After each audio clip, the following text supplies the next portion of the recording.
15 août 2008, 15 août 2024.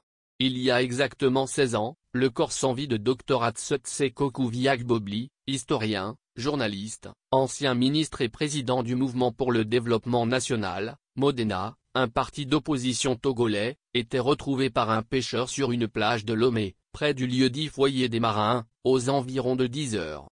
Le corps d'Atsutseko Kuviagbobli, plaqué au sol, présentait des yeux injectés de sang, des lèvres sanguinolentes et un front marqué par des ecchymoses.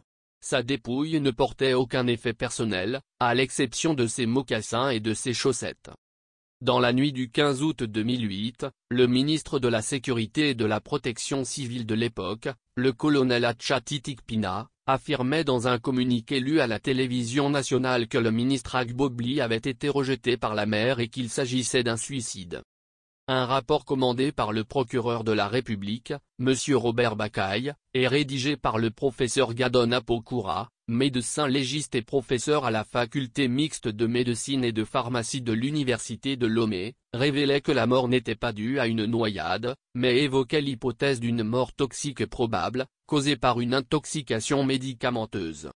À la demande de la Commission nationale des droits de l'homme, CNDH, et en consultation avec la famille, une seconde autopsie fut réalisée avec l'appui du Haut-Commissariat des Nations Unies aux droits de l'homme, HCDH, par le Dr Nissam Pirwani, médecin légiste du comté de Tarrant, Texas, États-Unis, agissant pour le compte de l'organisation non gouvernementale Physicians for Human Rights.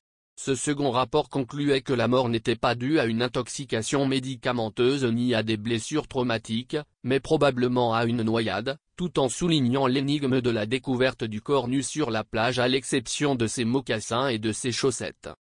Malgré les conclusions troublantes de ces deux rapports, elles ne concordent pas et aucune n'a permis de lever le mystère qui entoure la mort du président du Modena.